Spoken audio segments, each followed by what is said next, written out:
अस्सलाम वालेकुम वरहमतुल्लाहि वबरकातुहू। एक तरफ कुछ लोग तो 50-60 की एज को पहुंच जाते हैं मगर वो फिर भी बच्चों से भी परे होते हैं, और दूसरी तरफ कुछ लोग छोटी सी उम्र में अपनी उम्र से कई गुना बड़े होते हैं, यानी जो उनकी मेंटल एज होती है। 9 इस्लामिक टिप्स जो आपकी मेंटल एज को आपकी उम्र से कई गुना बढ़ा देंगी। और नंबर 7, इस तरह के लोगों में तो आम पाई जाती है। यह वीडियो बहुत इंटरेस्टिंग होने वाली है, सो एक भी पॉइंट मिस मत करना। नंबर 1, सबर। लोगों को कहते हुए सुना तो होगा, बच्चा है क्या, सबर कर जा। मतलब बड़ा कभी बेसब्रा नहीं होता, और अल्लाह ताला ने कुरान करीम में अराउंड 90 बार सबर का कहा है। एक ही बार कहा होता काफी था, अराउंड 90 बार। सबर तो फिर भी ऊपरली लेवल की चीज है। इमेच्योर लोगों की जिंदगी में हल्की सी प्रॉब्लम आती है, वो अपने आप को खो बैठते हैं, मगर दाना लोग कामनेस के साथ पुरसकून रहकर हल ढूंढते। नंबर 2, हिजरत के वक्त दुश्मन यूं सर पे खड़े थे, मगर आप अल्लाह ताला पर तवक्कल करते हुए पुरसकून होकर काम कर रहे थे अपना। कामनेस के साथ साथ आपको एक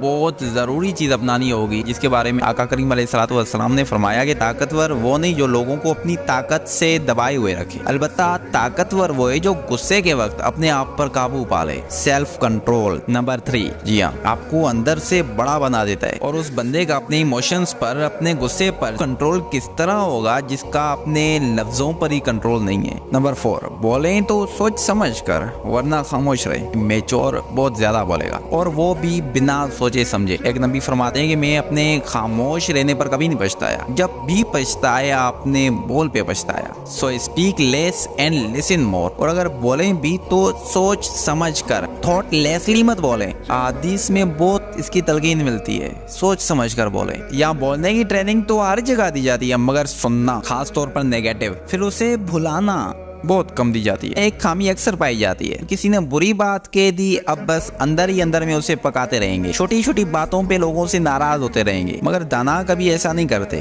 फर्क नहीं पड़ना चाहिए लोगों की बातों से, और हमारा दीन तो हमें ये सिखाता है अगर लोग बुरी बात कह भी दें तो दिल से निकाल दें, इग्नोर कर दें, हल्के हो जाएं। नंबर 5, दिल को साफ कर दें। और अगली पॉइंट तो ऐसी है जहाँ बड़ी बड़ी एज ग्रुप के लोग फेल होते दिखाई देते हैं। इमोशनली डिसीजंस लेने के बजाय रैशनली डिसीजंस लेना सीखें। नंबर 6, हमें पता है कि जंक फूड खाने से हमारा नुकसान ही होगा, फिर भी हम खाते हैं। हमें पता है कि नमाज ना पढ़ने से, या झूठ बोलने से, या फिर कोई और गुनाह करने से हमारी दुनिया और आखिरत का नुकसान ही होगा, फिर भी हम करते हैं। नाउ नंबर 7, जो मैंने कहा कि ये इस तरह के लोगों में आम पाई जाती है, और ये हाईली मैच्योर लोगों की निशानी है। मगर उससे पहले एक हदीस सुन ले ताकि आपको बात समझ में आ जाए कि मोमिन अपने आप को कभी वहां नहीं लगा सकता जो फजूल हो, विच इज यूजलेस। दाना लोग फजूल एरियाज को कुछ ज्यादा ही सीरियस होकर देखते हैं। फजूल कंपनी, फजूल रिलेशंस, फजूल आदतें, फजूल वक्त जहाँ उनका बर्बाद होता है, फजूल जगह जहाँ उनकी एनर्जी बर्बाद होती है, फजूल बोलना, फजूल खाना, फजूल खर्चना, वो उन सब फजूल चीजों को अपनी जिंदगी में से निकाल देते हैं जो उनका फोकस, एनर्जी, टाइम बर्बाद कर रही होती है। और जब आप इस पर काम कर लेते हो तो जो अगली पॉइंट है वो खुद ब खुद होने लगती है, जो है कि improving your self. Point number 8, दाना लोग अपने आप को इम्प्रूव करते रहते हैं, अपनी हेल्थ के केस में, अपने माइंड के केस में, अपनी नॉलेज के केस में, और अपने प्रोफेशन में। हर तरह से अपने आप को इम्प्रूव करने में लगे होते हैं, पॉजिटिव चेंज में लगे रहते हैं। और हमारे नौजवानों के मेच्योर होने की एक बड़ी वजह ये है कि वो एक चीज से भागते हैं, जो मैं अगली पॉइंट में बताने वाला हूँ। Number 9, responsibilities. जिम्मेदारियां आपको मेच्योर बनाती हैं।